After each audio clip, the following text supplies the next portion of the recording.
On the Fringe with Dan RadioStyle. Hope everybody out there's having themselves a great day. We've definitely had another mishap, and we've lost 6 soldiers, 6 pilots, 6 people that were crewed. And this initially it was 4 found once they finally got to the craft, and then there was 2 that were missing, and they have since found those. So very sad. Again, losing people. The numbers could be significantly higher. In the big picture, we're fortunate in that regard, but this is sad. We are going to cover the 20-minute segment that Hegseth and Raising Cane did this morning. It was about 20 minutes. I'm going to do it at 1.25 speed, and so 17 minutes-ish or so. It should be shaved down a little bit. Rather than getting clips, which is what would have happened, I might as well just play the whole thing. It's going to be worth it. I've got a lot of video, so I'm going to keep my, we're going to try to keep my chatter to a minimum. So U.S. CENTCOM, I've kind of got the Iran thing broken into 3 sections, if you will. So forgive me on that, but I didn't really want to make you wait all the way down to here where I cover it, really. So we've got it kind of broken up. So starting with the lost soldiers, what we know that has happened is 2 U.S. KC-135s. They're refueling craft. Essentially, it looks like the body style of the old 707, but I think it's a slightly modified version, if you will. Heavily modified for that matter, but it's just set up as a retanker. She's got a lot of gas tanks inside of it, and then it's got a boom that's got kind of like a fin on it, and they can kind of glide and control and to help do refueling. So it is something we use a lot of. They were flying over northern Iraq, very safe place. Unfortunately, they seem to have clipped each other. One plane did not survive the clipping. The other plane did manage to make its way home, and that's where the thumbnail has come from. So 2 planes collided in flight. We don't know a whole lot more than that, but yes, this is pretty horrible. And yeah, this plane lost a big chunk of its tail, and it's lucky that's all it was. So there must have been some sort of, crossing over like that, and the plane that hit the tail, if it hit it with an engine, or I don't know. My guess is it hit it with something, the wing maybe, and that caused the wing to break maybe, and then, but nobody survived the other crash. All 6 people were lost, and that's, again, just sad. So they found them, the extra 2 crew members. We don't have names yet. Those will come once next of kin are informed. Just an interesting picture in a lot of ways. Pictures are 1,000 words, everyone says, so I'm going to speak every single one of them. Just kidding. But Donald Trump on the right. This is Donald Trump graduating from his military academy, and this is his mother and father, his parents, as he calls them, Fred and Mary. Not mom and dad, Fred and Mary. And it's just interesting. There's no touch from them. They look happy-ish, This guy's got the whole Howard Hughes look going on with him. I'm sure he was tied in with all those people, knowing who Trump's uncle was. And yeah, it's very interesting. Trump was made for this moment. And yeah, that's good. Sometimes the filter works. Indian H-1B scammers found guilty in a multi-million-dollar fraud that was happening in Pennsylvania. They got busted. This is huge, too. Just a dentist, and the other guy was handling all the nonprofits and all the different corporations they were creating. They drained more than $32 million. Just these 2 guys, and there was one other worker. I think there's 3 of them total. $32 million between them. This kind of stuff's happening all over. Again, I've got a bunch of examples. When we get up to worthless, I've got a bunch there, too. Got a bunch of examples of this fraud, waste, and abuse. We've got one of the red states is heavily being busted right now. And all of this needs to come crashing down. Every bit of it. I was talking to that guy at the gym I've mentioned to you guys all about. And again, just the discussion that, like he said a number of times, and there's no slam on him, it's just this way a lot of people talk. He's like, them damn Democrats. And it's like, bro, how many of these Republicans don't want to vote for the Save America Act either? Like, just because they got a letter next to their name doesn't mean shit. Everybody's got to prove their allegiance. Fetterman's got a D next to his name. He's probably better than most of the Republicans we've got on our side of the fence. Easily. Right? So the letter doesn't mean nothing. And as I keep saying, there's a lot of us that are independent because we don't want to be affiliated necessarily with either side. There's a bunch of bad trash on both sides of the fence. And the sooner we come to terms with that, as a nation especially, the sooner we can really finally deal with it. I pray. OTF Special. I love this. I love this product. OTFspecial.com. A lot of us have insulin resistance. So there's a number of us that are having a little overweight, can't even quite seem to get rid of it. We kind of chalked a lot of it up just to the fact that we're getting older. There's a number of us that are on a number of different medications, maybe statins. Maybe we're on some diabetic medications. Maybe we're on certain blood thinning medications and all sorts of things. This is something I want you to very much consider. You don't do anything different. You're not going to change anything. I'm not asking you to take any medicine of any kind. What this is it's actually science at work. There's this cactus called yerba mate, I believe it is. And I finally got to try the pomegranate one, by the way. Pomegranate's okay. It's okay. It's definitely not better, in my opinion, than the lemon. Lemon tastes like iced tea lemonade. It tastes delicious. It's just actually good. It's delicious. I enjoy it. Pomegranate was kind of, I don't know. It's up to you. You might like that taste. It tastes like tea with pomegranate in it, because that yerba mate is basically a tea. Now, it's got some other science in there, and what the two unimates do, you do 2 of these a day. You do 2 packets of this. You literally just mix it in water, pack it in water. It's delicious. I highly recommend lemon. You put a packet in water twice a day, and it's got a little bit of caffeine, but it's got some science in there that's helping you, one, with cravings, but it's helping you kind of maintain. Even a lot of us don't stay in ketosis long enough, which is where your body's literally burning fat. That's one of the problems. 2, the insulin resistance, which the third one you take right before you eat your meal. It's called Balance. It's actually a fiber matrix. And what it does is it basically puts some fiber in your stomach, and then it's got some of that science in it as well. And then when you eat, that kind of goes down into that mixture. And because of all that, it actually affects the way you digest some of this. Some of the carbs don't get digested like they typically would. And some of the complex carbs are the reasons why we're having a lot of this insulin resistance on top of that. But by removing some of the carbs, it removes some of the sugar. It starts to remove some of the problems. And you actually start to notice your A1C numbers will come down, for example. Your weight will come down. I've got so many people that are talking about how their weight's down. And we're not talking crazy rocket fast. What we're talking about is in a month's time, I'm seeing 15 to 30 pounds, depending. Now, again, the 30, I think, is people that are getting a little more extreme, starting to get into exercising, starting to eat a little differently. Again, you don't do anything different out of the gate. What you do is you just start drinking this stuff in water, and then you notice how your body responds. And that's where you will be amazed. 1, you will feel great. You'll have more energy than you've typically had. You will be dealing with your snack cravings very differently, and not by any sort of having to twist your arm or anything. You literally just won't want it. This is an amazing product.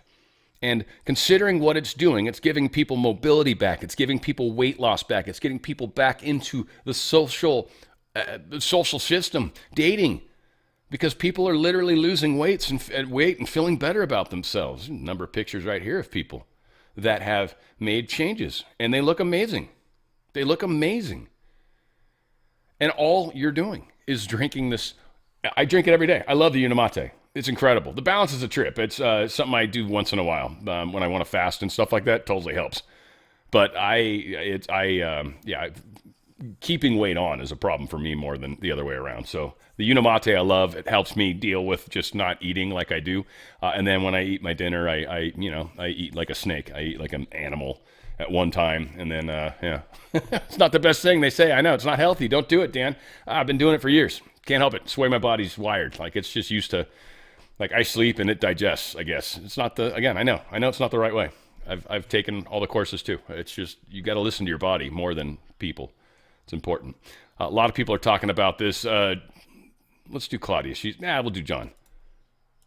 In my early 30s, I got diagnosed type 2 diabetic. I didn't think that I was. I worked 80 hours a week. I just thought I was always going to be tired. I wasn't feeling right. Went into the hospital, actually, because Carrie made me go to the hospital. They asked me, Mr. Cox, how long have you been diabetic? And I said, I'm not. And they said, well, with a blood sugar of 598 and an A1C, I don't think it would register, but they said it was a 16. I said, how did you walk in here? I spent a week at the hospital. They put me on 4 insulin shots. shots per day. I asked, is there anything I can do not to take these? And they said, nope, you're going to be on them forever, which was the biggest lie they could have told me. Long story short, with the insulin, I gained 80 pounds over 10 years. I had fatty liver. I was on 2 blood pressure meds, 1 cholesterol med, eventually developed diabetic retinopathy. I was faced with getting shots right before I started this protocol. But for about 3 years, I battled neuropathy terrible. I mean, it dictated my every thought. My monthly insulin cost was $1,300 a month until my deductible was made, not including the rest of the pills. In the course of that time, I took over 20,000 insulin shots in my life. Becky calls. I finally look at it. Trent and Greg Six and Becky actually show me. And I thought, I have nothing to lose. I was on a path of an early death in 4 months. And I didn't lose any weight for the first month. I didn't realize that because my insulin was so high, I wasn't going to lose weight. But then I lost 35 pounds. And in 4 months, I got off 4 insulin shots per day, 2 blood pressure meds, 1 cholesterol. I got off all my neuropathy meds. When I just right before we went to Bangkok, I went and had my eyes checked. The doctor was so weirded out about it because she was looking at 18 months ago and she was scanning my eyes. She's like, what are you doing? She goes, your prescription in both eyes improved. You were faced with going blind. And I've never seen you had been diabetic for a day, let alone 20 years. So now I'm down 57 pounds.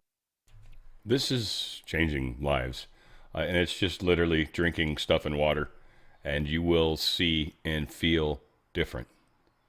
Try it out. Go to otfspecial.com, otfspecial.com. Let your life be changed at this point, because it will, and it will. And there's so many other good products. Once you get this and get going on this, I do highly recommend, for those of you guys working out, their protein powder is amazing, and the 4th ingredient is salt. So they have a little bit of salt. It's got stevia, it's got cocoa, and it's got whey protein. That's it. That's it. 4 ingredients. The stuff's amazing. And I've gotten better at mixing it. The first time I mixed it, were giant ass clumps. I didn't mix it nearly enough. But the clumps tasted like brownie. Sounds like kind of rewarding when you get to them. But today I teeny clumps. I had a couple 3-4 smaller clumps. Still taste like brownie bites, but they're tiny. But it mixed in so good. It's delicious. I'm doing it with milk. You can mix it with water, I guess. That sounds gross to me, so anyway, whatever. But go to otfspecial.com. That's otfspecial.com. If you're actually interested in checking out the store, there is a link within the description box if you feel so inclined to go hunting for it. All right, here is Hegseth and Raising Cane doing their meeting with us. And again, this is at 1.25 speed. Hopefully that plays out okay for you guys. Check it out. Good morning. I'll start, as we often do here at the Department of War, with the bottom line up front, for the world to hear and the press to actually admit that the United States is decimating the radical Iranian regime's military in a way the world has never seen before. Never before has a modern, capable military, which Iran used to have, been so quickly destroyed and made combat ineffective, devastated. We said it would not be a fair fight, and it has not been. As I stated during our first press conference on day 2, that was 10 short days ago, the combination of the world's 2 most powerful air forces is unprecedented and unbeatable. Between our air force and that of the Israelis, over 15,000 enemy targets have been struck. That's well over 1,000 a day. No other combination of countries in the world can do that. So today, as we speak, we fly over the top of Iran and Tehran. Fighters and bombers all day, picking targets as they choose, as our intelligence gets better and better and more refined. Looking up, the IRGC and Iranian regime sees only 2 things on the side of aircraft: the stars and stripes and the Star of David. The evil regime's worst nightmare. Iran has no air defenses. Iran has no air force. Iran has no navy. Their missiles, their missile launchers and drones being destroyed or shot out of the sky. Their missile volume is down 90%. Their one-way attack drones yesterday, down 95%. And as the world is seeing, they are exercising sheer desperation in the Straits of Hormuz. It's something we're dealing with. We have been dealing with it, and don't need to worry about it. We're on plan to defeat, destroy, disable all of their meaningful military capabilities at a pace the world has never seen before. But it's not just that Iran doesn't have a functioning air force, or that their entire navy is at the bottom of the Persian Gulf, or their missile force is shrinking daily. Even more importantly, they also don't have the ability to build more. That's the most important component I'd like to emphasize today. Soon and very soon, all of Iran's defense companies will be destroyed. For example, as of 2 days ago, Iran's entire ballistic missile production capacity, every company that builds every component of those missiles, has been functionally defeated, destroyed. Buildings, complexes, and factory lines all across Iran destroyed. So we're shooting down and destroying what missiles they still have in stock, but more importantly, ensuring that they have no ability to make more. Their production lines, their military plants, their defense innovation centers defeated. Iran's leadership is in no better shape. Desperate and hiding, they've gone underground, cowering. That's what rats do. We know the new so-called not-so-supreme leader is wounded and likely disfigured. He put out a statement yesterday, a weak one, actually, but there was no voice and there was no video. It was a written statement. He called for unity. Apparently killing tens of thousands of protesters is his kind of unity. Iran has plenty of cameras and plenty of voice recorders. Why a written statement? I think you know why. His father, dead. He's scared, he's injured, he's on the run, and he lacks legitimacy. It's a mess for them. Who's in charge? Iran may not even know. With every passing hour, we know, and we know they know, that the military capabilities of their evil regime are crumbling. They can barely communicate, let alone coordinate. They're confused, and we know it. Our response? We will keep pressing. We will keep pushing, keep advancing, no quarter, no mercy for our enemies. Yet some in this crew, in the press, just can't stop. Allow me to make a few suggestions. People look up at the TV and they see banners, they see headlines. I used to be in that business, and I know that everything is written intentionally. For example, a banner or a headline, Mideast war intensifies, splashing on the screen the last couple of days, alongside visuals of civilian or energy targets that Iran has hit, because that's what they do. What should the banner read instead? How about Iran increasingly desperate? Because they are. They know it, and so do you, if it can be admitted. Or more fake news from CNN. Reports that the Trump administration underestimated the Iran war's impact on the Strait of Hormuz. Patently ridiculous, of course. For decades, Iran has threatened shipping in the Strait of Hormuz. This is always what they do, hold the strait hostage. CNN doesn't think we thought of that. It's a fundamentally unserious report. The sooner David Ellison takes over that network, the better. Another example of a fake headline that I saw yesterday, war widening. Here's a real headline for you for an actual patriotic press. How about Iran shrinking, going underground? You see, Iran's leaders are hiding in bunkers and moving into civilian areas. The only thing that is widening is our advantage. Not to mention our Gulf partners stepping up even more now, going on the offense, and have always been with us on the defense with collective and integrated air defenses. Our will, it is unshakable. Our options, maximized, and our capabilities still building. We're going up, they're going down. As I said from the start, President Trump holds the cards. He'll determine the pace, the tempo, and the timing of this conflict. His hand firmly on the wheel, as well as on the throttle setting. America first, peace through strength, in action. From day one, as our nation expects and the president demands, our warriors have fought with lethality, precision, and rapid innovation. In fact, today will be, yet again, the highest volume of strikes that America has put over the skies of Iran and Tehran. The number of sorties and number of bomber pulses, the highest yet, ramping up and only up. And quantity has a quality of its own as we continue to ramp up. Every tool of AI, of cyber, of space, EW, counter UAS, you name it, we're employing it. Blinding, confusing, and deceiving our enemy. Because we know who the good guys are here. And the American people do too. And that makes my job simple. I serve God, the troops, the country, the Constitution, and the President of the United States, and answer only to those. All in service of victory on the battlefield and the military objectives that we've laid out from day one. Defeat the missiles, missile launchers, and defense industrial base, which I laid out today. Defeat the Navy and deny Iran the ability to have a nuclear weapon. Clear, decisive, achievable. And Admiral Cooper knows, the CENTCOM commander who we spent a couple of hours with last night, that in pursuit of those objectives, we have his back in every way. His commanders know that, and so do the troops in harm's way. Admiral Cooper gets what he needs, the assets, the authorities, the munitions, you name it. We will stop at nothing to win. War is hell. War is chaos. And as we saw yesterday with the tragic crash of our KC-135 tanker, bad things can happen. American heroes, all of them. And As I have with all of them, as we have, we will greet those heroes at Dover, and their sacrifice will only recommit us to the resolve of this mission. But war in this context and in pursuit of peace is necessary, which is why each day on bended knee we continue to appeal to heaven, to Almighty God's providence, to watch over and give special skill and confidence to our leaders and to our warriors. To those warriors who this nation prays for every single day, I hear from all of you out there who pray for them every day. Stay on bended knee and pray for them. I continue to say to them, Godspeed. May the Lord bless you and keep going. Mr. Chairman, over to you. Thank you, Mr. Secretary, and good morning, ladies and gentlemen, and thank you for joining us today. Before I start with an update, I also want to address the tragic loss of our KC-135 refueling aircraft yesterday. The incident occurred over friendly territory in western Iraq while the crew was on a combat mission, and again, was not the result, as CENTCOM has said, was not the result of hostile or friendly fire. We're still treating this as an active rescue and recovery operation. As CENTCOM announced this morning, 4 airmen have been recovered, and the Air Force and U.S. Central Command will provide updates as information becomes available. Please keep these brave airmen, their families, friends, and units in your thoughts in the coming hours and days. Our service members make an incredible sacrifice to go forward and do the things that the nation asks of them. It's a reminder of the true cost of the dedication and commitment of the Joint Force.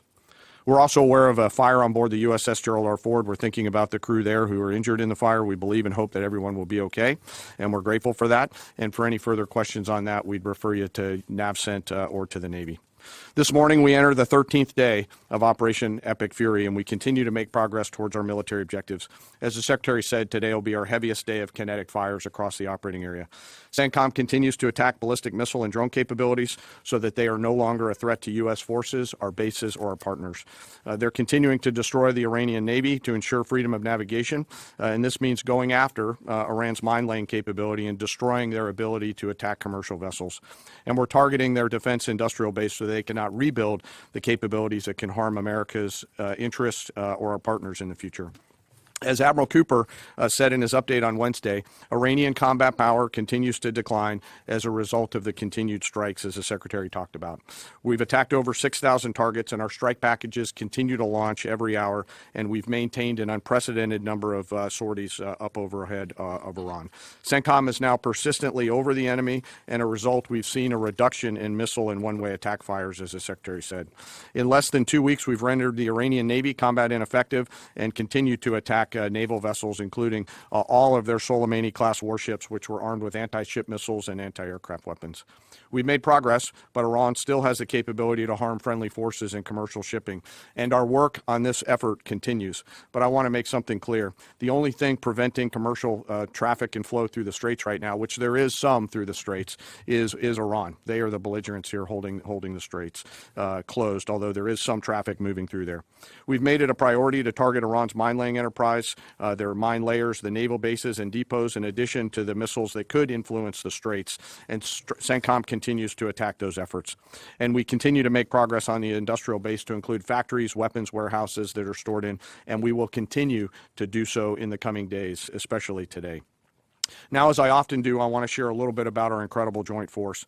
Today, I'm going to talk about our incredible artillery force comprised of American soldiers and Marines who've been sinking ships, destroying depots, and launching Army tactical missile systems, or ATACMS, precision strike missiles, or PRISMs, and high-mobility rocket systems, or HIMARS. From outside Iran, our Army and Marine artillerymen are hitting sites that Iran relies on to project power beyond their borders and protect our deployed. In just the first 13 days of this operation, our artillery forces have made history. They fired the first precision strike missiles ever used in combat, reaching deep into enemy territory. They've used Army ATACMS to sink multiple ships, including a submarine, and they've done all of this with the precision and determination that comes from relentless training and trust in each other and in their weapon systems. Yesterday, I had the incredible honor and privilege of speaking with some of our young soldiers from the 3rd Battalion, 27th Field Artillery Regiment out of Fort Bragg, North Carolina, the unit and the crew that fired the first precision strike missiles. The soldiers I met came from all over this great country: New York, Texas, Delaware, California. One had been in the Army only 6 months and been in the unit for 2 months and was already deployed. He was the youngest at 20, but you would not know it from the way that they talked about their mission. The others were 22 and 28 years old. They spoke with a sense of calm pride, purpose, and clarity that tells you clearly they understand the weight of what they're doing and the people who depend on them. I asked them to walk me through a fire mission. I asked not just what they do, but what they feel, especially those first crew members on this particular mission. These soldiers basically live in these vehicles behind us. The cab, very tight, two folks sit next to each other with the crew commander behind them. It's jammed inside there with their personal weapons and kit, and they sit and wait for a fire mission. And when that fire mission comes, they close the armored doors and begin to program the systems. They then throw 3 simple toggle switches, and 10 to 15 feet behind them, a rocket motor ignites, and the round is headed downrange to do the nation's work. I asked these youngsters, these young, awesome Americans, what does that feel like? And one of them just looked at me and said, it's awesome. No drama, no hesitation, in the middle of the day, in the middle of the night, in the sun, the rain, in the snow, flawless execution. Their Marine counterparts are out there doing the same thing every night. Same work, same pressure, same expectations, same results. And we hand tremendous and enormous responsibility to these young Americans, and they carry it with a level of maturity, grit, professionalism, and tenacity that makes me incredibly proud to be a part of their joint force.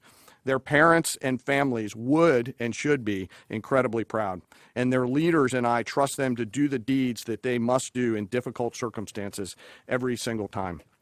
I also want to touch today I want to touch for a moment today on their leadership. These young Americans are led by extraordinary young leaders out at the tactical edge. Yesterday, the battery commander and her NCO were there with this crew on the same video screen. The two of them hardly said a word. They didn't have to. In their eyes, and in particular the commander's eyes, you could see the quiet trust and confidence she had in these soldiers and the rest of their battery. It came through loud and clear, and we appreciate their leadership.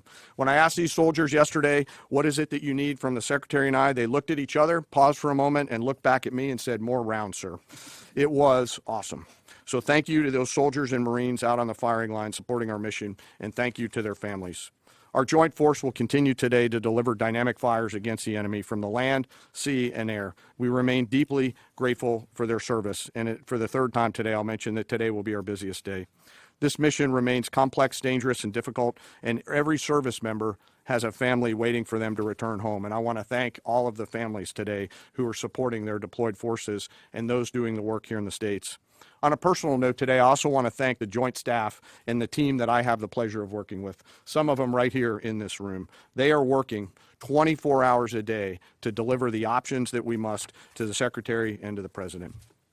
Today, as I close, I ask that we remember our fallen and those participating in the recovery operations to bring home our lost KC-135 crew, that we keep those service members and their families in their thoughts and prayers. Those are very, very, very tough days when that knock comes on the door for people on both sides of the door. Again, thank you to our deployed, thank you to our fallen and to their families and to the joint force. And with that, I'll turn it back to you, sir. Chairman. Yeah, so a lot to digest there, but certainly we're bringing the fighting to them. That's without a doubt. All right, worthless. There's a bunch of them. Don't get me started, right? Democrats block the DHS funding despite airport delays and the rising Iranian threat. Now, they tried to do this little piecemeal thing where they're like, well, we'll get DHS and we'll get the TSA, but we're not going to do ICE and we're not going to do this. And they're like, no, we ain't doing that nonsense. So, again, a bunch of crazy. This probably should go elsewhere, but whatever, we'll put it here too. But the Old Dominion shooter that happened, and we're going to talk more about this somewhere over here, I think, like here. No, wherever it was. We're going to talk more about this, but yeah, this guy was actually busted for trying to sell stuff to ISIS and Iran. He was convicted. He went to jail. Was supposed to serve 12-year sentence, got out in 8, and then go ahead and commit crime again. Same guy. He was part of the with the National Guard, and yeah, this dude's he's been radicalized forever, it seems. I don't know if he was American born. Where was he from? Mohammed Jallo. They don't say whether or not he came from another country. Like I said, we'll talk more about him coming up. Thune's going to let the Dems kill Trump. Their Save America Act next week. I don't know. I mean, again, this is National Pulse, so they put their stupid spin on it. But he's forcing a vote. Now, right, wrong, I'm not going to stick up for Thune because at this point, like, I agree with Trump and when he says you kind of need to be a leader, and that's the thing. That's where I think Johnson's done a pretty good job, Speaker Johnson. because you are herding cats. You are the one that's supposed to sort of try to get these people together in some form of coherence. And Thune's, again, Senate's, I think, worthless. So I don't know if Thune could do anything. But I think there's so many people that are so afraid of the fact that we're taking down their empires. And they literally, these people are making, we've caught Omar, and we're going to talk about that in a second, but we've caught her being directly involved with money from the government going to places that she's related to. So, of course, senators are doing that, and they're doing it to a larger extent because they're in for 6 years. They don't have to try to get reelected over and over. Senate passes the Trump-backed bill barring corporations from buying up family homes. What the Senate did is they changed the version of the bill that the House already passed, which means now the House has to try to pass this version, and Johnson's kind of like, there's a bunch of crap in there that we're not going to deal with. And that's the thing. The Senate keeps putting junk in the bill. I hope they line item it all out, because that's the stupid game, or at least make it known. This senator put this in there, which is going to their state, but then let's look at the company that's supposed to get the money. Let's just do a quick deep dive, because we all know money's funneling. 30% goes to administrative costs, where all this money is being wasted and abused. Ilhan Omar, ties to her sister's Minneapolis health clinic, Somali health company, and alleged brother husband's company too, as well. So this, her elder sister, Sarah Noor, I guess, stated in her LinkedIn profile that she was the CEO of People's Center Clinics and Services from July 2014 to April 2018. In January 2017, Omar began her 2-year term. People's Center in Minneapolis, neighbor of Cedar Riverside, nicknamed Little Mogadishu. Let's see, 2017 capital budget approved by the state legislature and included $2.2 million for this clinic, which operates as a nonprofit. And it has received $33 million in health and human services grants since 2002. This chick's made millions of dollars off government stuff. And as we've found out in a lot of cases, that many of these are just shell companies. There's nothing actually going on. They're just funneling money through and then making up or feeding one person or doing a soup day or 1 day a year, and they're 95% administrative costs. Again, I think we're going to find there's some places where the administrative costs are extraordinary, or they're just pretending to be the company they say they are. So yeah, Ilhan Omar making all sorts of money. Also coming to find out, more crazy fraud in California. Hundreds of millions of dollars in Medicare fraud just uncovered by Fox. 76,000 claims worth $600 million was billed to taxpayers under one 87-year-old doctor's name. Several hospice centers are listed under the one doctor's name in the Los Angeles area, but the doctor doesn't even live in the state. He lives in Las Vegas.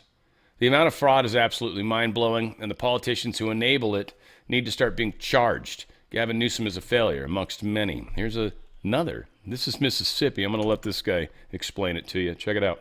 I just got home a little bit ago, so before my wife and kids walk in the door, I wanted to tell you about an important audit that we released earlier this week.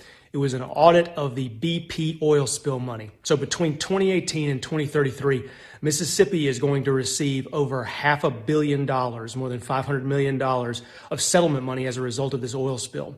Now, common sense would tell you that what we should do as a state is take this money, get a team of experts, find the best game-changing investments that we could make on our Mississippi Gulf Coast and pour the money into those investments, right?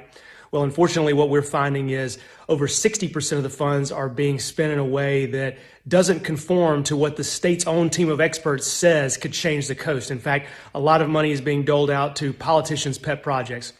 Look, my big concern is that we're going to look back in a few years and we're going to realize we had a huge opportunity to change our Gulf Coast for the better, and we missed it because we had a bunch of politicians who wanted to fund a park bench here or a water fountain there. This is the kind of stuff that really needs to change in Mississippi government. It's the kind of stuff that we just need to use more common sense in. And also, even though I can't change it as state auditor, I'm going to keep telling you about it as long as I'm in this position. We got to get politicians that actually will do what needs to be done rather than kowtow to the people that get them elected over and over. When they turned it into a career thing, they destroyed it. It was never supposed to be like that. Any of you guys know the old-fashioned way it was supposed to be is you would come together at a short period of time during the year.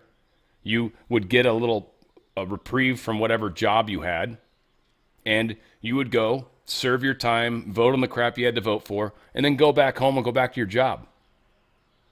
I don't even think they got paid initially. You did it out of the goodness of your heart, essentially. So this has all been destroyed. By the way, the homeless man who violently attacked San Francisco mayor's security detail, because, they were boxed in, they let him out on the street already. Said that the security guard was actually at fault. The mayor's security guard was at fault. That's awesome. So, yeah, Democrat Mayor Daniel Laurie, the person that basically was putting them in harm's way, is back on the street, hopefully only to do it again. This just blew my mind. This is even wilder than I thought would ever happen. It's fitting, I guess. I don't know. It's funny as hell, though. See if you guys agree. But Jay in Washington posted this. Apparently, he's an avid outdoorsman. He just found out the hard way about Oregon's new waterway access permit law. House Bill 2982. Thanks, Governor Tina Cote, or whatever she is. I'm from Washington, didn't even know. Got to have a permit to kayak and paddleboard. Let me say that again. To kayak and paddleboard, you need to have a permit in Oregon to use their waterways in any way, shape, or form. Wow. That's pretty awesome. Right? Ken Paxton, I had to put this in. Ken Paxton is beating up on Cornyn. Cornyn is kind of falling into his own trap. I think this was all part of the plan because it's playing out too perfectly. And there's definitely, Paxton has been with Trump. They've hung out together. They've discussed things. Cornyn, well, as Paxton's just demonstrated, Cornyn's no friend of Trump. The senator didn't say who he intends to support, but he did double down on who he believes the Republican Party should not nominate, and that is former President Donald Trump. Cornyn saying, I think President Trump's time has passed him by. And he adds, I don't think President Trump understands that when you run in a general election, you've got to appeal to voters beyond your base. President Trump fed that fantasy by repeatedly claiming the election was stolen. The president's actions were reckless. Do you believe that the president committed impeachable offenses? I'm going to listen to what's presented. It is our responsibility to get to the bottom of what exactly happened due to Russian involvement in our election. This question of whether there are any ties to the Trump campaign, that's a legitimate area of inquiry, and the committee's engaged in that. It's not a witch hunt. It is a legitimate area of inquiry. We simply do not take classified documents out of a secure facility. He's created a circumstance for himself, which is, I think, very, very serious. This one is basically something that he's admitted to with the material facts. Ms. Monaco is a lifelong public servant. I believe she's well qualified to serve as Deputy Attorney General, and I plan to support her nomination. I have a lot of admiration and respect for Director Mueller. John Cornyn of Texas told CBS News he simply doesn't think Donald Trump can get elected president. Quite a statement from Senator Cornyn. He won't be supporting former President Trump, and neither should other Republicans. You believe the former president's time has passed? I do. While Cornyn fought Trump, Ken Paxton has always stood by the president.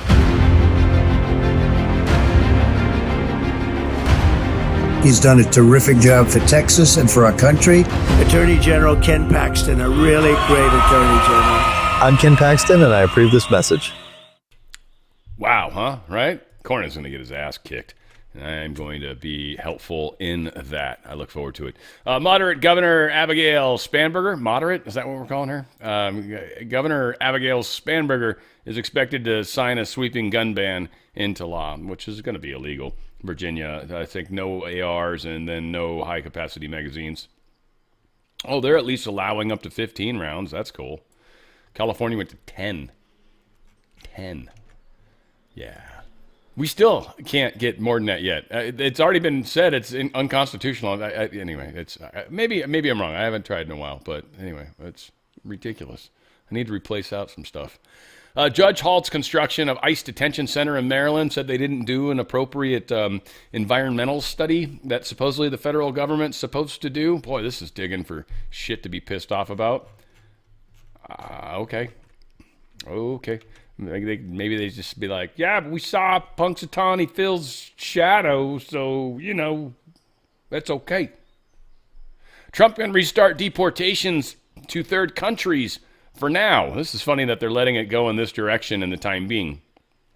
And this has to do with people that the country of origin won't take them back. They're like, we don't want him back. That guy's a pile of trash. And they're like, well, we don't want him. And they're like, ah. So third country is going to hold them in prison forever because they're worthless. They're trashy. They're horrible. Their own country doesn't even want them back.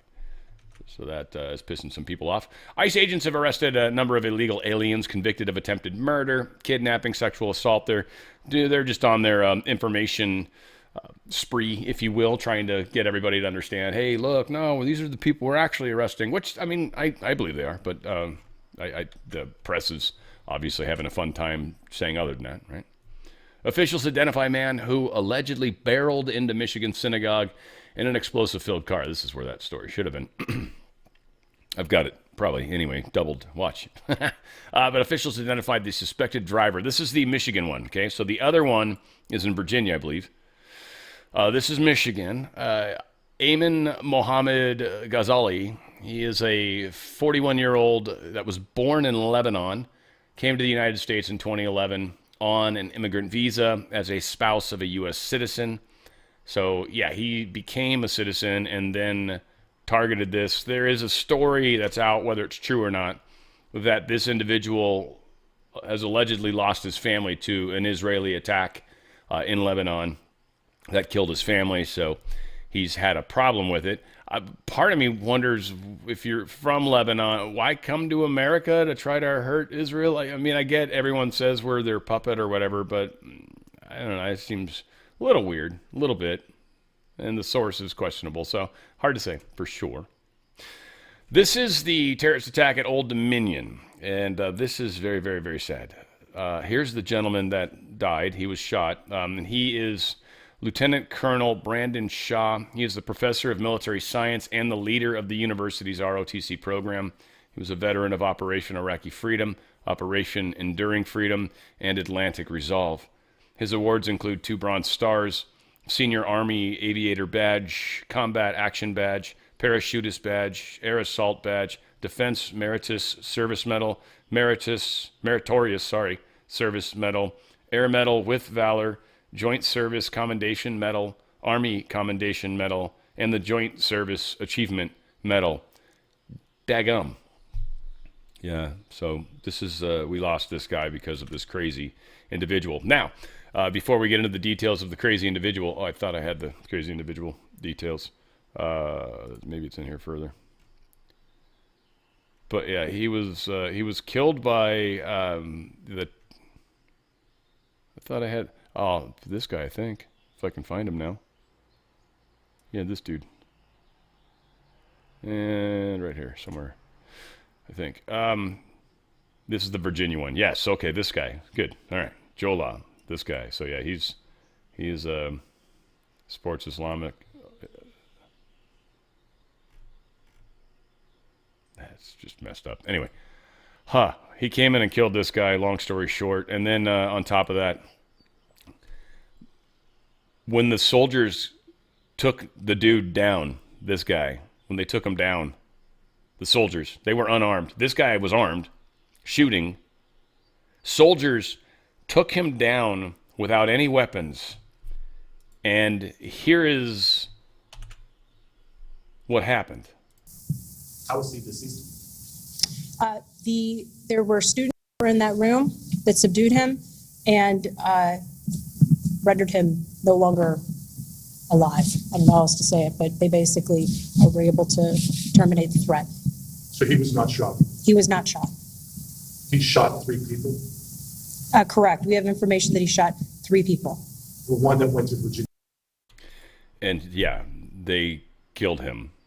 No, I mean kill him. I mean, they defended themselves appropriately. I'm assuming they choked him out to the point of death, or they did the little poppy on the neck Somebody was trained. Good for them, by the way.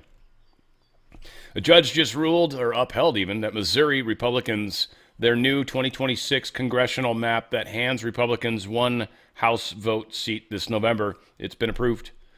So we're going to find out what happens with some of the other states that are fighting the fight. Some good news, I guess, if you can call it that. Tina Peters, she's been found not guilty.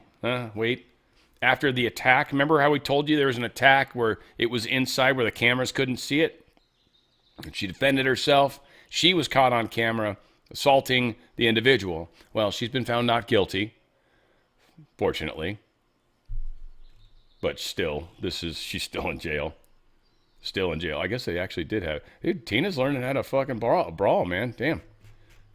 I don't think we need to watch Tina fight. That's like MMA, but worse. Poor Tina's like really old. It's really sad.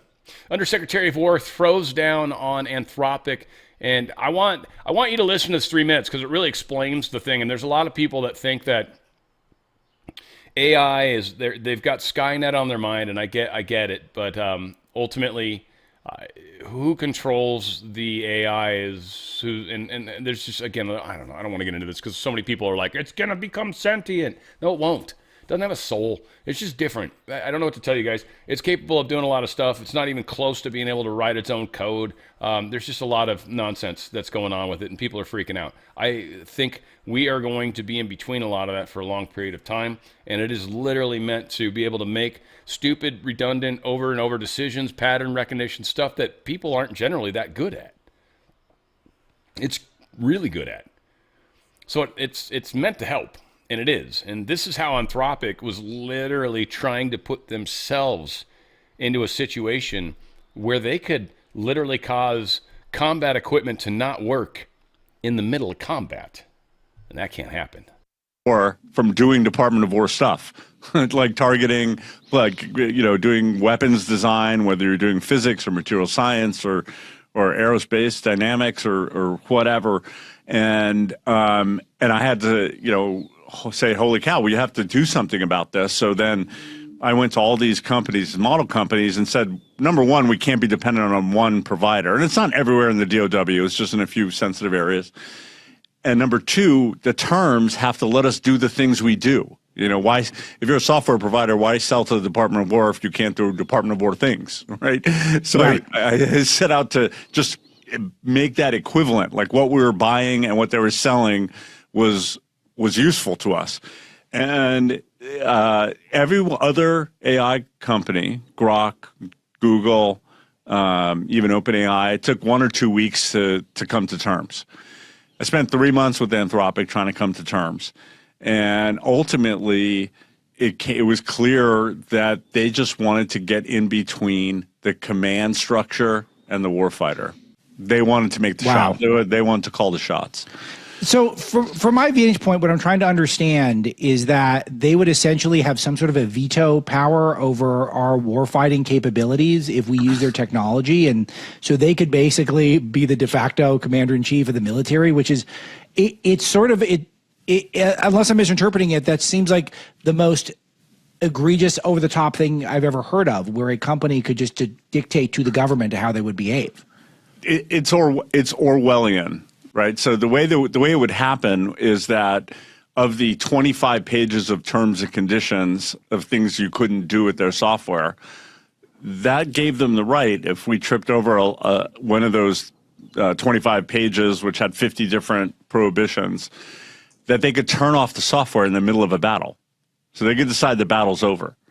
They could decide that you were using this tool to plan, a Maduro raid in Venezuela, and they didn't like that. And the software guardrails could have automatically clicked in without even human intervention, because the model kind of sense what you're trying to do. You're trying to cause a human harm. In this case, it was trying to bring an indicted felon into, an indicted person back into the United States to face trial. So there's lots of different ways to get at you, but the real point is whether it was a human or a software guardrail or something that the model that they say is almost sentient could sense. Because remember, Anthropic has its own constitution not corporate values, its own constitution. Wow.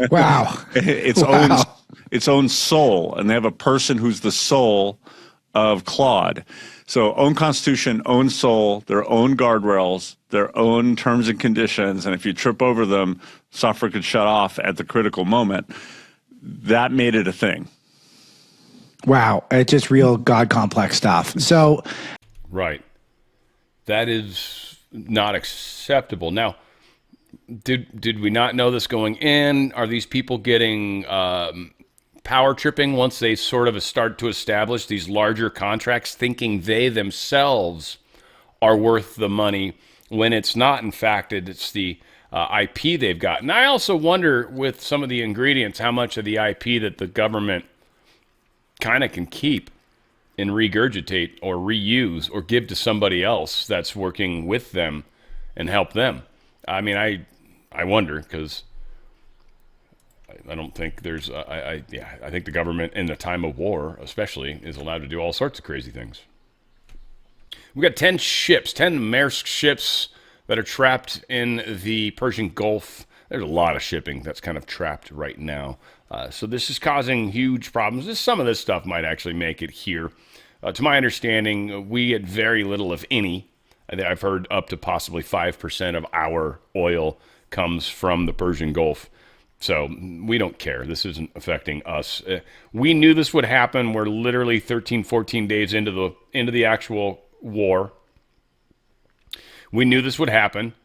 This isn't a surprise. This is going to be remedied.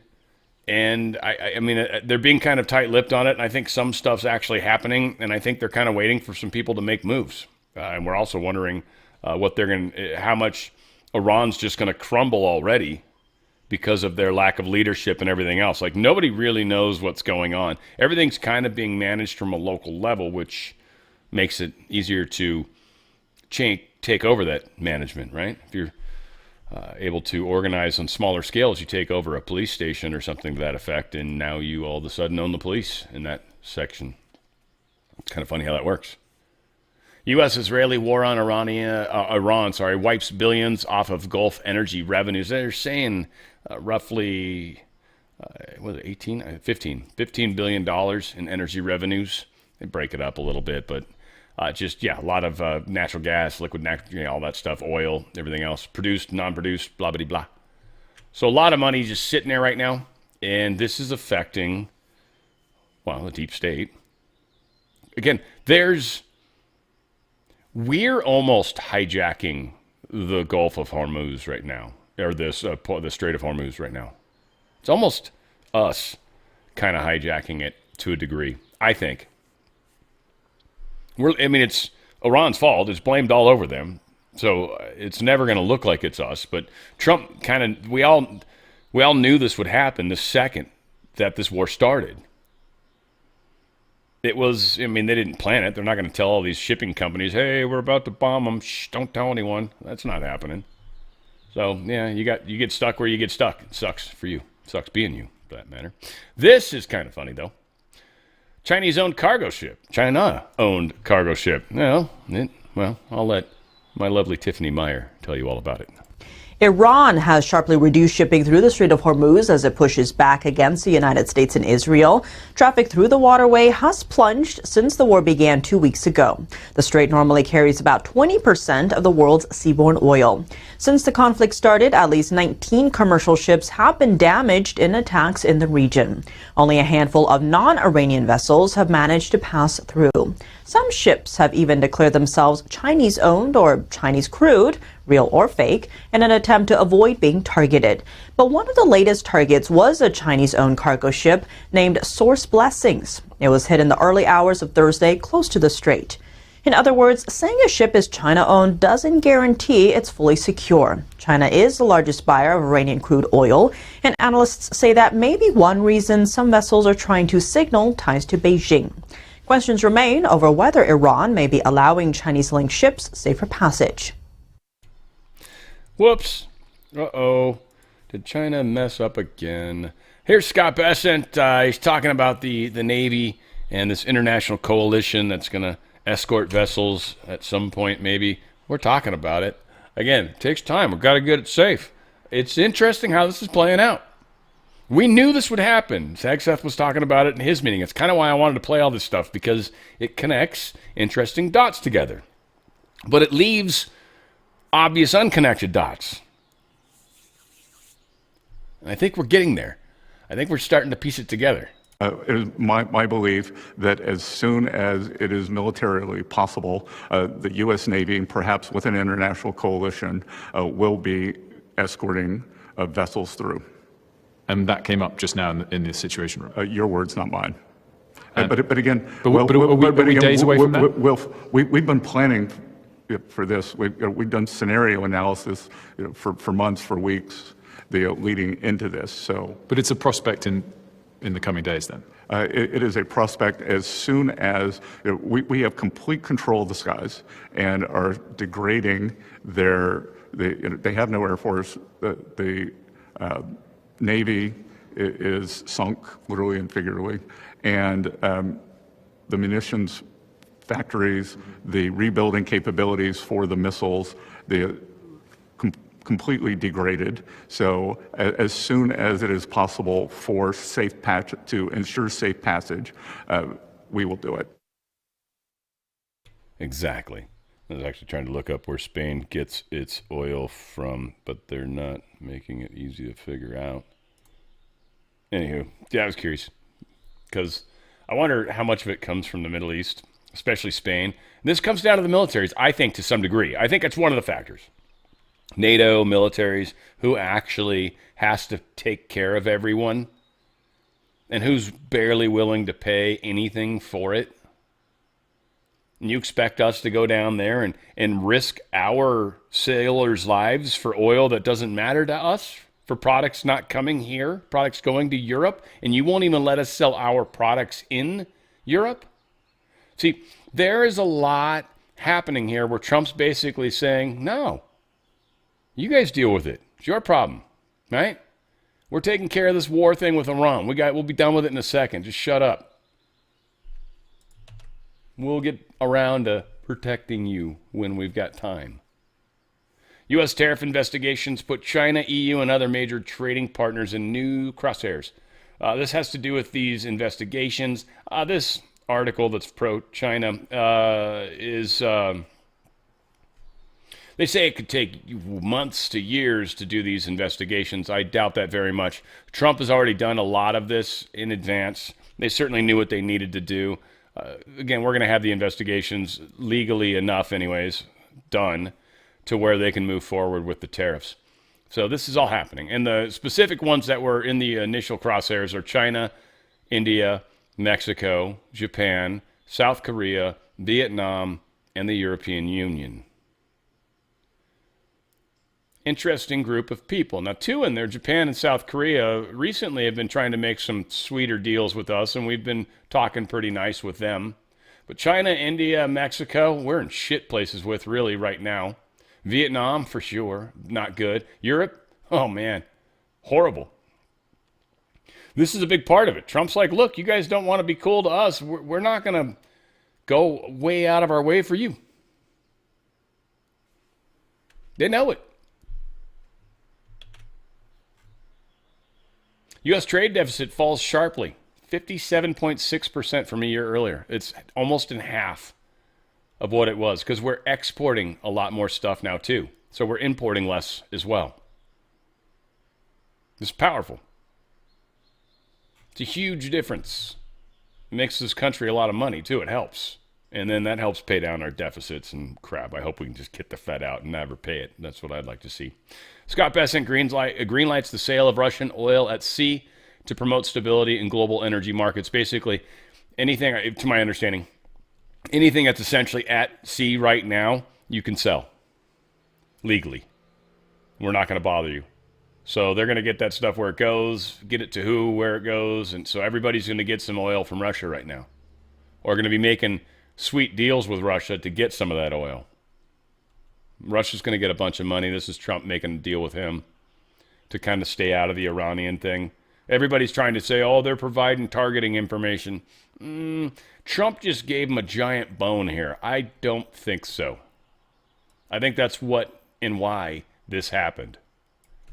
Russia, we're going to give you a bunch of money. And Russia's like, I like that. That'll work. We'll stay out of this. Thanks. In China, we're trying to actually kind of corner China right now, frankly. And so that's why we're going after Venezuela, Iran. That's why. We're destroying China's, well, their terror network as well. I feel like this was the terror leg to a few different crazy places. Price of oil was down earlier today. Now it's back up a little bit. It's been hovering close to $100. Supposedly it broke it earlier. Dow's down. Not much really. Yeah, it's catching up. It's pretty flat. That's what it looks like right now. Gold and silver down a little bit. Always. That's cool. Sitting at 81 for silver. Again, it's a good time to get out of stuff. Crypto's kind of, it was above 72 earlier, Bitcoin. It's been interesting to see where the money's moving, and some of it's going to stocks, but oddly, a lot of it's not, and people don't have a lot of places to put money. Again, gold and silver is not necessarily where you put it to make money. It's where you put it to protect buying power. You put it there to save yourself so you can actually buy something later on in your life. Whoops. All that said, DRSlikesgold.com, DRSlikesgold.com. Protect your wealth. The value of gold, as it inflates, it becomes more expensive. It's not capable of buying more than it was able to. It's not able to buy less than it was able to. It buys the same. As I've said before, 1915, handmade tailored suit. Today, handmade tailored suit, same thing. It's not worth more. Many people have it baked into their heads that things become more valuable, like homes. They don't appreciate. Nothing appreciates. That's called inflation. Your house is actually worth less, but it costs more because of inflation. Buying power, protected. The amount of this you can get right now protects and locks in that buying power. And then a year or two from now, when we finally get this fixed, well, it'll be okay. Silver's a different thing altogether, though. Silver's funny. Silver's got like this weird multiplier baked into it. It's used for industry and everything else. They've been really trying to force it down with paper contracts. This is likely going to affect the banks in a very adverse way, but how that all plays out, we'll see as well. One more reason why being in a 401k or an IRA might not be the safest place to have your money. One bad day at the office as far as the stock market's concerned, and your portfolio could get slammed. If you pull out as much of that as you can, especially right now while gold and silver are artificially low, here's like I almost feel like I wonder if the good guys are like, we're going to lower the price as long as we can and hold it down so some of you guys can get over the fence before we got to fling it back up, right? So protect yourself while you can. That's an important timing thing. DRSlikesgold.com, DRSlikesgold.com. You move it sideways, tax-free, penalty-free. You're going to get up to 10% free silver added onto the sweet deal. So $100,000 is going to work into $10,000 in free silver. It's a pretty sweet deal. Move it sideways, protect that buying power. And if you're able to even call quickly and you qualify and all that good stuff, there's a Ronald Reagan coin in it, half ounce, 9.999% silver. Ronald Reagan on the front. It's a U.S. Minted coin, so it's, it's super cool. You should try to get that if you can. Seriously, all you got to do 4 data points. And you hit the button, a little thing's going to pop up, say call this number in 20 minutes, and starts counting down.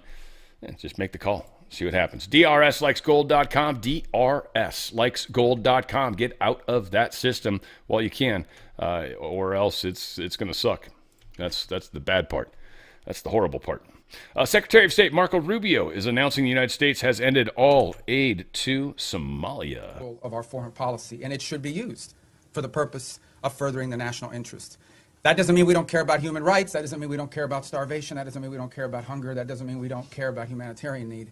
What it does mean, however, is that even foreign aid, which is not charity, it is an act of the U.S. taxpayer. Now, American charities are free to give their money to whoever they want, as long as it's not a sanctioned entity. But the United States and the taxpayer money should be spent in furtherance of our foreign policy, should be spent in places and on things that further our foreign policy, and even that is not unlimited. We have a limited amount of money that we can dedicate to foreign aid and humanitarian assistance, and that has to be applied in a way that furthers our national interests, and that's what we have sought to do as well. And in that endeavor as well, we have empowered the regional bureaus and our embassies to play a dramatic role. In fact, they are not just the implementers of this. They, in many cases, are the ones that are suggesting and are leading the response. And so bringing the tools of foreign aid underneath the umbrella of our broader foreign policy has been an important and dramatic reform. Even in the midst of all that, we remain engaged around the world, including in conflicts that perhaps are not central to everyday life in America, but the president has made it.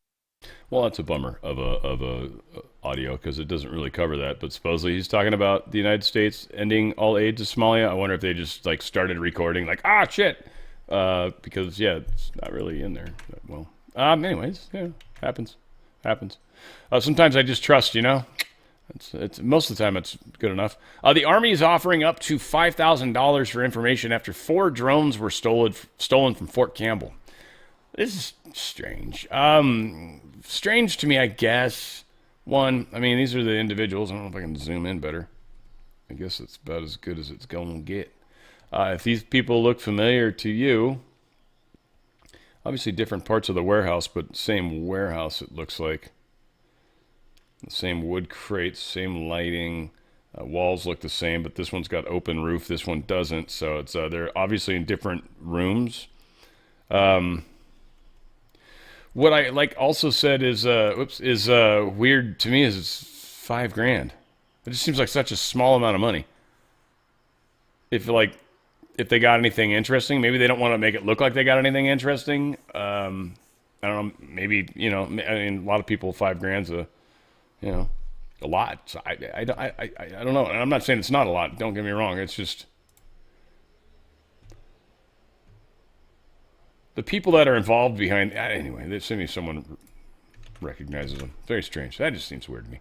Cuba confirms talks with Trump, as officials are saying there's some deal that's almost in the works. We'll see. Let's see if I can get this to start. Be a friendly takeover. It may not be a friendly takeover. It wouldn't matter because they're really they're down to, as they say, fumes. They have no energy. They have no money. They're in deep trouble on a humanitarian basis. And we don't want to see that, but they were very, very bad to a lot of people, as you know, and a lot of people living the Cuban-American vote, which I got at record levels. Very important. Those people are very important to me. I know what they went through. They went through hell. Some of them have gone on to be some of the most successful people in the country. Cuban-American business people, some of them are like the most successful in the country. And a lot of them are friends of mine because I've been fighting this battle with them for a long time. The Castro regime was brutal, but they lived off Venezuela. Now they don't live off Venezuela. Sends them no energy, no fuel, no oil, no money, no nothing. They lived without Venezuela. They couldn't have made it. And we cut them off from everything else. So, they're going to make either a deal or we'll do it just as easy anyway. Yeah, it's like what go in there? It wouldn't even be hard, I don't think. So, again, Trump's talking some tough talk. We'll see what happens. It's always usually meant to get them kind of leaning in a direction, freak them out. Chile. They've elected a new right-wing president, Jose Cast. Immediately, they entrusted his term to Christ and visited the Santiago Cathedral after his inauguration. Cast defeated a communist in the election. Christianity and conservatism surge in Latin America. This is very much what I call the Don Roe, right? Well, I didn't make the term up, but I find that anything that's happening within our polar influence of the world is of reasonable importance. That's how I see it. Donald Trump truthed this out. I think this is my Iran stuff. We are totally destroying the terrorist regime of Iran militarily, economically, and otherwise. Yet, if you read the failing New York Times, you would incorrectly think that we are not winning. Iran's navy is gone. Their air force is no longer. Missiles, drones, and everything else are being decimated, and their leaders have been wiped from the face of the earth. We have unparalleled firepower, unlimited ammunition, and plenty of time. Watch what happens to these deranged scumbags today. They've been killing innocent people all over the world for 47 years, and now I, as the 47th president of the United States of America, interesting camel case, I am killing them. What a great honor it is to do so. Thank you for your attention to this matter, President Donald J. Trump. Again, celebrating killing is something I'm not cool with, but it is what it is. And I think that plays to most of the people on this planet. They seem to be really fond of killing people. So there you go. As long as you got a good reason for it, you can't just indiscriminately do it. That's what heathens do. Trump says the U.S. is totally destroying Iran's regime. I think this was a pretty good little snippet. Let's play this, please. Top news. We are starting with the latest developments in the war with Iran. President Trump saying today the U.S. is, quote, totally destroying the terrorist regime of Iran militarily, economically, and otherwise. Yeah, NTD's Daniel Monahan has more on that, plus new details about a U.S. aircraft crash during Operation Epic Fury. President Trump writing on Truth Social that Iran's Navy and Air Force are gone, adding the regime's missiles, drones, and leadership are being eliminated. The president also hinted at additional military action, writing, quote, "Watch what happens to these deranged scumbags today." White House Deputy Chief of Staff Stephen Miller says the United States is crippling Iran's military capabilities. He says never in history has there been a more one-sided annihilation of an enemy than what is unfolding right now in Iran, speaking on Fox News. We are in the process right now of degrading their entire military industrial base so that they cannot resume creating and building these weapons. Miller discusses oil prices hitting $100 and Iran attacking vessels and vowing to shut down the Strait of Hormuz. So just again, as a thought experiment, imagine if this regime that right now, weaker than ever before, imagine if that regime instead had nuclear weapons, instead had long-range missiles that could reach an American city, instead was rich with cash. Remember, Obama put them on a path to enrich them with tens of billions of dollars and have a nuclear weapon. Miller saying such a regime would be a terror to global commerce and to the world. So what instead you have is a dying regime, a decaying regime, a thrashing regime that is engaged in terrorism in the Strait of Hormuz. But let's be very clear. The United States, not Iran, has the staying power. Why? Iran produces 2% of the world's oil. America, under President Trump, is the #1 producer of oil and fossil fuel. CENTCOM says a U.S. aerial refueling aircraft went down in western Iraq. The crash happened in friendly airspace and involved 2 aircraft. CENTCOM says the loss of the aerial refueling aircraft was not the result of hostile fire or accidental friendly fire. The second aircraft managed to land safely. President Trump says he thinks new Iranian leader Mojtaba Khamenei is alive but damaged. Khamenei has not been seen by Iranians since his selection on Sunday by a clerical assembly. His first alleged comments were read out by a television presenter yesterday. Energy Secretary Chris Wright says the United States is looking to use its military to escort oil tankers through the Strait of Hormuz, adding that the Navy will likely be able to do so by the end of March. Daniel Monahan, NTD News. Daniel, you're awesome. You're just like so much excitement and like, you know, the animation that you bring forward. Oh, God, you are stellar. You're like Jim Carrey, you know? That's trippy. That's sarcasm, guys. Sorry. White House disputes ABC's reporting claiming that Iran wants to launch drones at the West Coast. I was saying it was bullshit yesterday, too, by the way. There's numerous reasons why it's a stupid idea, it's a stupid story. It is highly unlikely. There's cells, there's a lot, those things, oh yeah, there's a way strong chance of that happening. We have a bunch of Persian people in this state. One of the highest populations, in fact, in the world. Is in Los Angeles. So, giant amount of Iranian people. That said, they're not going to be launching any giant-ass drones. I mean, if they got one in here, that would be crazy. I mean, they could have shipped one here. The thing they were saying is they're going to have, like, Iran's going to have a ship off our coast. There's no way in hell that's happening. First off, we got San Diego down below. We got a whole friggin' Navy down there, man. We have a lot of our chunk of our Pacific fleet is sitting over there. I think we got a bunch of it up in Seattle area too. Some of it maybe. Well, we got some ships up there. I used to remember Seafair. It was always cool when that happened in the summertime. Aircraft carriers, man, we'd go walk down along the waterfront, just stand down below them. Oh, it was cool as hell. Iran is planting mines, they're saying. There's supposedly a few of them planted. Maybe 12 or so lately. Again, people are making a big deal about this. It is sucky, and they shouldn't happen.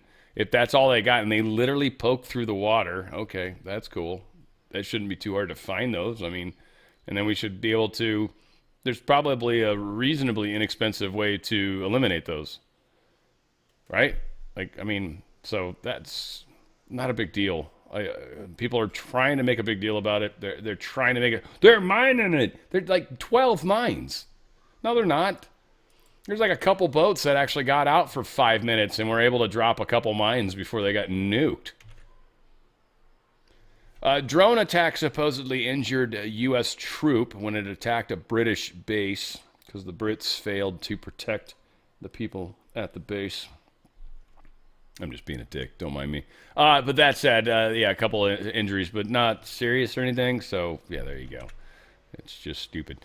Apparently, Saudi's Aramco is going to be buying a bunch of Ukrainian interceptor drones to defend oil fields. I don't know, somehow, apparently, Ukraine really has become an expert in counter-drone technology. They've got these cool little drone killers. I've seen the Russians use them, too, so I'm not sure who invented it, but maybe the Russians stole the idea from the Ukrainians. Whatever the case is, it's a little mini drone, and all you really need to do is just hit the drone with a mass, so it doesn't even need to have explosives on it per se.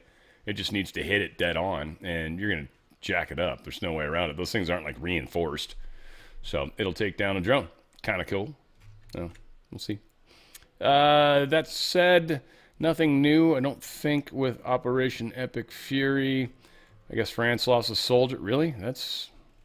My heart goes out to you guys losing a soldier. It's very sad. I didn't even realize you were that involved. Veterans, let's see, UN must be involved. No, they shouldn't. That's a bad idea. U.S. is dealing with the Strait of Hormuz. That's true. All 6 crew, yeah, are dead. We talked about that. Dubai's in the crosshairs. All the oil companies are. This is all about hurting the world. So this is kind of a slash and burn by the deep state. Just understand that too. And they will do it in cities. They will do it with the economy. They will do it with everything. Okay? This is an example of what they're going to do to the economy when they realize they're totally cut off. They're going to pull the final strings. They're going to hit the button. They're going to do something. They're going to use their nuclear option. Their what's the Abraham option? What's the option that Israelis? You guys know what I'm talking about. Doesn't sound right. I feel like it starts with a J, but Samson option. That's what it is. That's not a J, but it's closer. Closer than what I said. Volkswagen plans 50,000 job cuts due to plunging profits. Board members grab $1.75 million each in bonuses, though. You know, they're going to fire 50,000 people, but the board got themselves a sweet little bonus, $1.7 million each. Not bad. Not bad for sucking. Dude, I wish I got rewarded for sucking that hard. Some might argue I do, but I don't think so. This is just stupid. And I was going to put it near the story where we learned that the FBI story was bullshit about the attack that's going to happen on the West Coast. But now the Hollywood celebrities get increased Oscar security after FBI warns of possible Iranian drone surprise attack.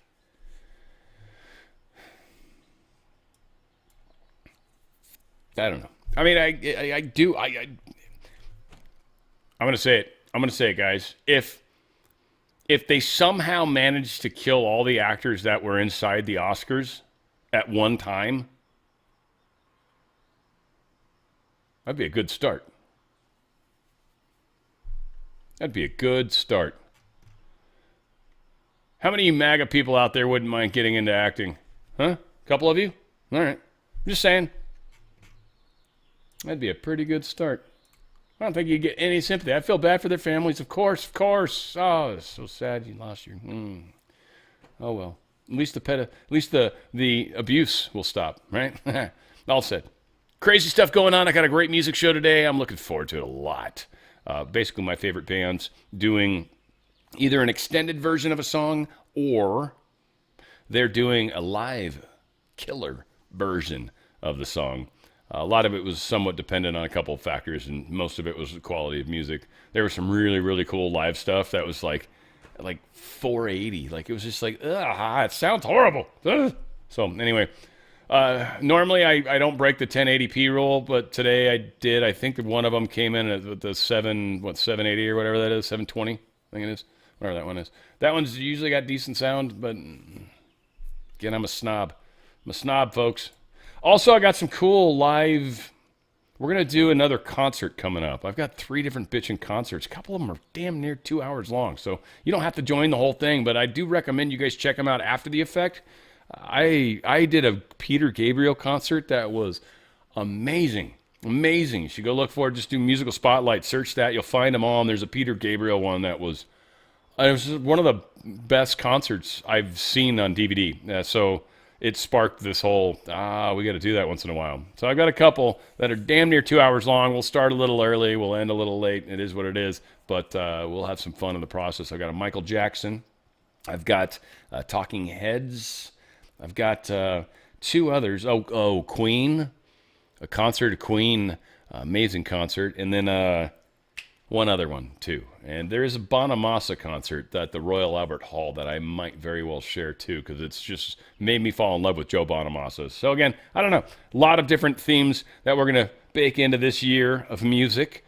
And, again, today is just, again, some of my favorite bands doing just really cool versions of songs. I hope you guys have a chance to check it out. 3 p.m. Pacific, 6 p.m. Eastern, today, Friday, and Friday the 13th of all places. Yes. Be prepared and safe. Always. I love you guys. Where we go one, we go all. It's on the Fringe with Dan Radio Style.